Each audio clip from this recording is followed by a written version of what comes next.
Hi everyone, welcome to our class. ఈరోజు మనం ప్రవీణ ఉత్తరార్ధ ప్రాచీన్ పద్య చయనికాలో థర్డ్ వన్ తులసీదాస్ కవి పరిచయ ఎక్స్ప్లెయిన్ చేసుకుందాం. ఇది మీకు పేజ్ నెంబర్ 55లో ఉంది. So let start with it.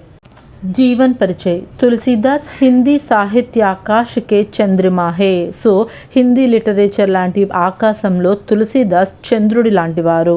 కింటు ఉన్కా Jeevan వృత్ అంధకారమయ హే. ఆయన లైఫ్ అంతా కూడా ఎన్నో స్ట్రగుల్స్ ఫేస్ చేసిన వ్యక్తి.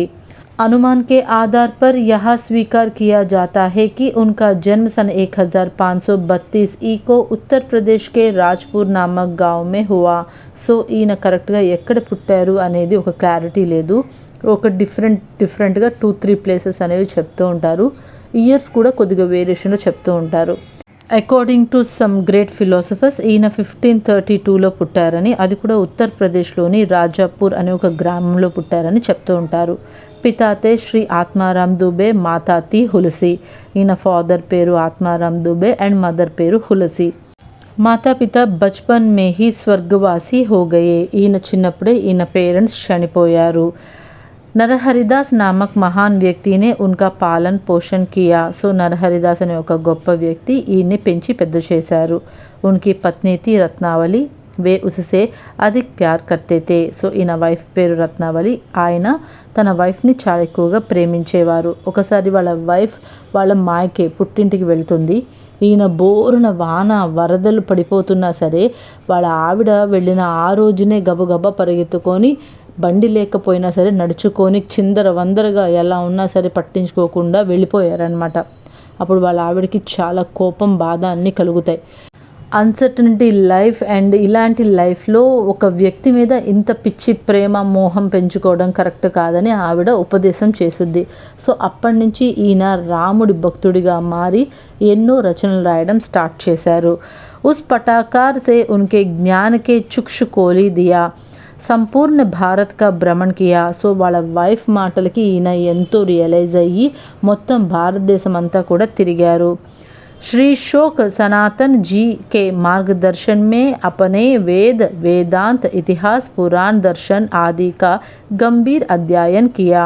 సో శ్రీశోష్ అనే ఒక గొప్ప సనాతన ఒక మార్గదర్శి ద్వారా ఈయన వేదాలు అన్నీ కూడా నేర్చుకున్నారు.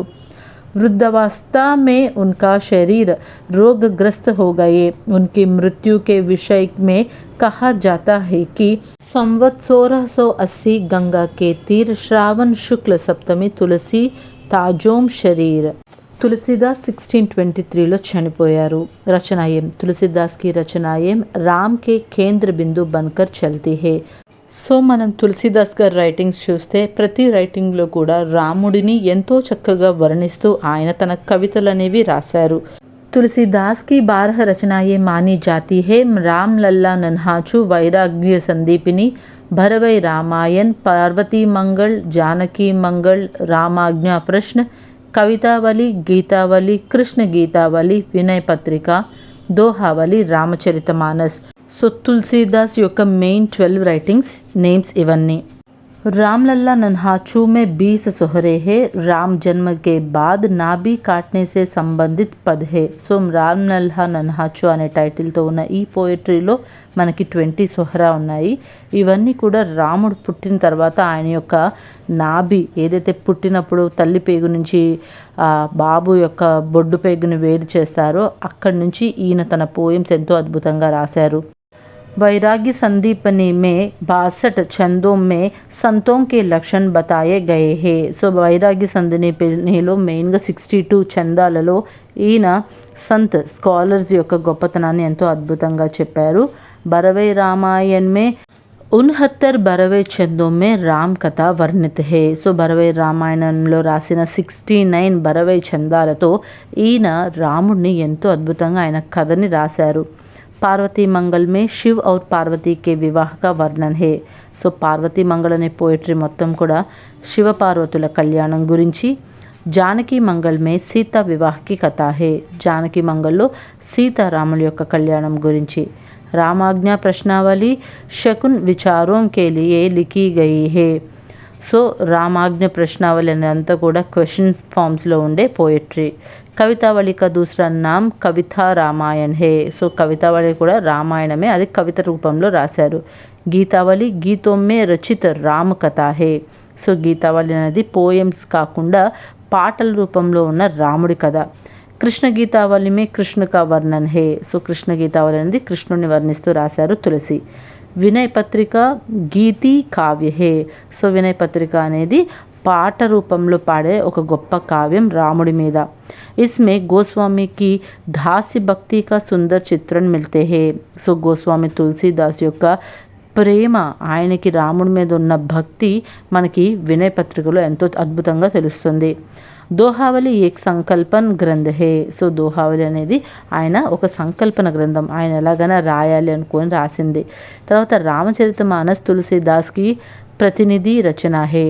తులసీదాస్ మనకి సౌత్లో వాల్మీకి రామాయణం ఎంత ఫేమస్సో మనకి నార్త్ అంతా కూడా తులసీదాస్ రాసిన రామచరితమానస్ అంత ఫేమస్ అనమాట. यह प्रबंध काव्य है. ఇది ఒక ప్రబంధ కావ్యం.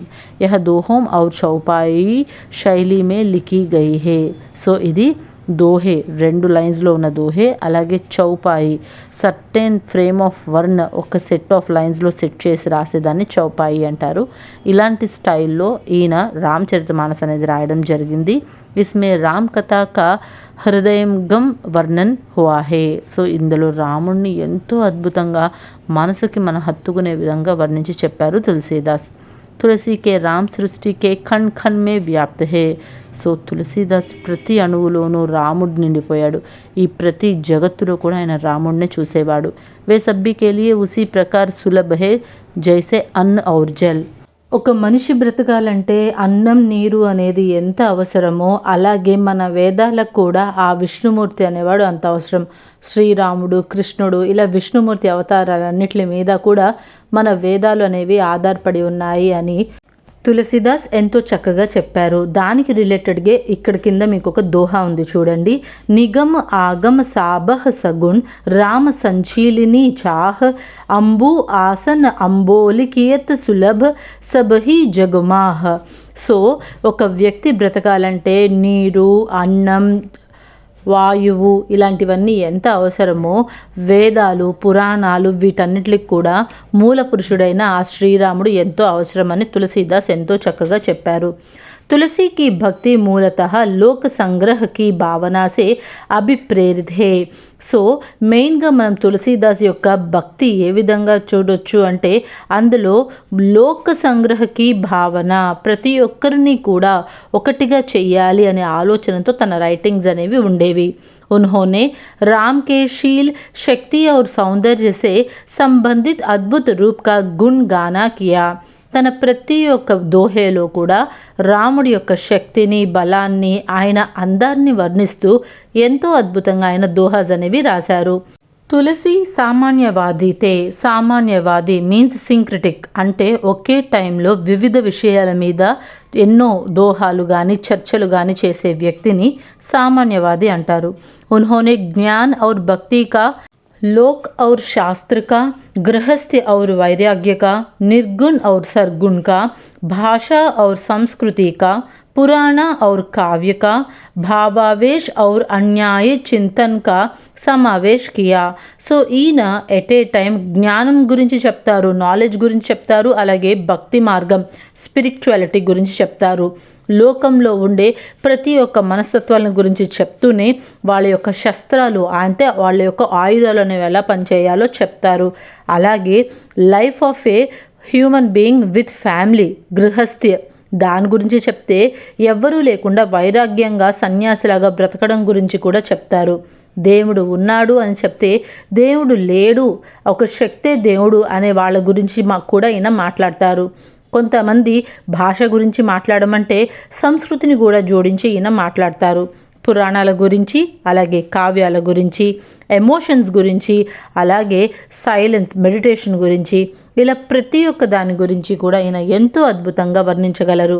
అందుకని ఈయన్ని సామాన్యవాది అంటారు. हजारी प्रसाद द्विवेदी के अनुसार कृष्ण और बुद्ध के बाद तुलसीदास ही बड़े सामान्यवादी के रूप में भारतवर्ष में उत्पन्न हुआ है. అకార్డింగ్ టు హజారి ప్రసాద్ ద్వివేది, తులసీదాస్ ఆ కృష్ణుడు బుద్ధుడి తరువాత సామాన్యవాది రూప్ని ఎంతో అద్భుతంగా అవలంబించుకున్న వ్యక్తి అని చెప్పారు. కళాపక్ష, సో ఈయన యొక్క రైటింగ్ స్టైల్ అనేది ఎలా ఉంటుంది. कलापक्ष के क्षेत्र में भी तुलसी का क्षेत्र व्यापक है. उन्होंने अवधी और ब्रज दोनों ही భాషాओं का प्रयोग किया. సో ఈయన రైటింగ్స్లో మనం అవధి అలాగే బ్రజ్ ఈ రెండు భాషల్ని చూస్తాం. అవధి అనేది హిందీలోనే ఒక ఫామ్. ఉత్తరప్రదేశ్, బీహార్, ఛత్తీస్గఢ్ యొక్క నేటివ్ లాంగ్వేజెస్ అంటే ఆ ఫోక్ వర్డ్స్ ఉండే నేటివ్ లాంగ్వేజెస్ ఏదైతే ఉందో దాన్ని అవధి అంటారు. అలాగే బ్రజ్ భాష వచ్చేసి రాజస్థానీ, మథుర, ఆగ్రా, భోజ్పూర్ ఇలాంటివన్నిటి ప్లేసెస్లో మాట్లాడే హిందీని బ్రజ్ భాష అంటారు. అంటే అక్కడ లోకల్గా ఉన్న ఆ నేటివ్ ఫోక్ వర్డ్స్ అనేవి కొద్దిగా మనకి ఈ లాంగ్వేజెస్లో కలుస్తాయి. సో మనం తులసీదాస్ యొక్క రైటింగ్స్లో అవధి అలాగే బ్రజ్ ఈ లాంగ్వేజెస్ యొక్క స్టైల్ని మనం గమనించవచ్చు. रामचरितमानस को अवधि में और विनय पत्रिका को ब्रज भाषा में लिखा है. సో రామచరితమానస్ అనేది అవధిలో అంటే Bihari, Chhattisgarh, Uttar Pradesh native folk language Hindi ఏదైతే ఉందో అందులో రాస్తే, వినయ్ పత్రికని బ్రజ్ భాష రాజస్థానీ, మథుర, ఆగ్రా, భరత్పూర్ ఇలాంటి ప్లేసెస్లో మాట్లాడే హిందీ నేటివ్ ఫోక్ లాంగ్వేజ్లో ఈయన రాయడం జరిగింది. రామచరితమానస్ ప్రబంధ కావ్య శైలి में, विनय पत्रिका गीति काव्य शैली में, कवितावली, गीतावली आदि मुक्त काव्य की शैली में लिखे हैं. సో రామచరితమానస్ ఈయన ఒక ప్రబంధ కావ్యంగా రచించారు. ప్రబంధ కావ్యం అంటే ఎపిక్ పోయిట్రీ, అంటే ఎక్కడ కూడా బ్రేక్ లేకుండా సర్టెన్ ఒక స్టోరీని కంటిన్యూగా రాయడం, ఆ స్టోరీలో ఉన్న డిఫరెంట్ క్యారెక్టర్స్ ఆ స్టోరీని ఎక్కడ బ్రేక్ చేయకుండా తీసుకెళ్లడాన్ని ప్రబంధ కావ్యం అంటారు. సో రామచరితమానస్ అంటే రామాయణాన్ని ఈయన ఎంతో అద్భుతంగా ప్రబంధ కావ్యంగా రాశారు. వినయ పత్రిక అనేది గీతి కావ్యం. ఇది కూడా ఎంతో అద్భుతంగా రాముణ్ణి వర్ణిస్తూ పాట రూపంలో పాడిన ఒక కావ్యం. కవితావళి, గీతావళి అనేవి కూడా ముక్త కావ్యాలు. ముక్త కావ్యాలు కూడా ఎపిక్ పోయిట్రీ లాగా అంటే ప్రబంధ కావ్యాలలాగా ఎక్కడ ఆగకుండా కంటిన్యూగా ఒక రాముడిని వర్ణిస్తూ కృష్ణుని వరిస్తూ ఎంతో అద్భుతంగా రాసిన కావ్యాలు. तुलसीदास ने वीर गाथा काव्य की छपाई पद्धति, विद्यापति और सूरदास की गीत पद्धति, गंग आदि भांटों की कविता सवैया पद्धति, नीति काव्य की सूफती पद्धति, प्रेम खानों की दोहा चौपाई पद्धति आदि सभी काव्य शैली का सफल प्रयोग किया है. సో ఈయన ప్రతి ఒక్క రైటింగ్ స్క్రిప్ట్స్ ఏవైతే ఉన్నాయో అవి ఒక్కొక్క చంద్ మనకి హిందీ గ్రామర్ ఏదైతే ఉందో చౌపాయి, గీతిక, దోహా, సవయ్య ఇలా ఒక్కొక్కటి ఒక్కొక్క పద్ధతిలో ఎంతో అద్భుతంగా వర్ణిస్తూ రాశారు. ప్రబంధ్, సౌష్ఠవ్, చరిత్ర చిత్రన్, प्रकृति वर्णन, अलंकार विधान, भाषा और छंदों के प्रयोग की दृष्टि से भी वे अद्वितीय कलाकार है. ఈయన ప్రతి ఒక్క రైటింగ్ స్క్రిప్ట్లో మనకి ఆ క్యారెక్టర్స్ యొక్క యూటిలైజేషన్ అలాగే మన ప్రకృతిని వర్ణిస్తున్న విధానం, అలంకారాలు, ఛందస్సులు ఇవన్నీ ఉపయోగించిన విధానం ఇవన్నిటిని చూస్తే తులసీదాస్ ఒక అద్భుతమైన కళాకారుడు, ఒక అద్భుతమైన రైటర్ అని మనకు అర్థమవుతుంది. अलंकार का प्रयोग भाव तीव्रता और काव्य सौंदर्य के लिए यथास्थान हुआ है. సో ప్రతి ఒక్క దోహేలో ఆయన రాసిన దాంట్లో కూడా భావాన్ని ఎంతో అద్భుతంగా కావ్యానికి అందాన్ని ఇస్తూ ఆయన రైటింగ్ ఎంతో అద్భుతంగా ఉంటుంది. प्रायः सभी शब्दालंकारों और अर्धालंकारों का निर्माण मानस के अंतर्गत है. సో శబ్దాలంకారాలు, అర్ధాలంకారాలు ఉపయోగిస్తూ ఈయన రాసిన కవితలన్నీ కూడా ఎంతో అద్భుతంగా ఉంటాయి. సబ్ రసోంకి సమ్యక్ వ్యంజన ఉన్హోనే కీ హే. సో అన్ని రసాలు ఏవైతే మనకి నవరస్ ఉంటాయో అన్ని రసాలని కూడా తన యొక్క కవితల్లో దుఃఖం, బాధ, ప్రేమ, విచారం, కోపం, భయం ఇలా అన్ని నవరసాలని కూడా ఆయన తన కవితలో ఉపయోగించేవారు. ఇలాగా మనకి రామచరితమానస్, రామ్లల్లా నన్హాచు, కవితావళి, గీతావళి, దోహావళి, రామాజ్ఞ ప్రశ్నావళి ఇలా ఎన్నో రకరకాల కవితలు ఈయన రాసినవన్నీ కూడా ఈయన రైటింగ్ స్టైల్కి బెస్ట్ ఎగ్జాంపుల్స్. సో ఇది తులసిదాస్ కవి పరిచय। మీకు पेपर 1 क्वेश्चन पेपर लो रोमन नंबर 3 लो पद्य संग्रह के आधार पर किसी एक कवि की काव्यगत विशेषणाओं का परिभाषा दीजिए అంటూ కవి పరిచయ అలాగే ఆయన యొక్క రైటింగ్స్ గురించి అడుగుతారు। అలాంటప్పుడు మీరు ఈ కవి పరిచయ రాస్తే మీకు ఇది 15 మార్క్స్కి ఉంది। Okay, I hope you understand. Thanks for watching.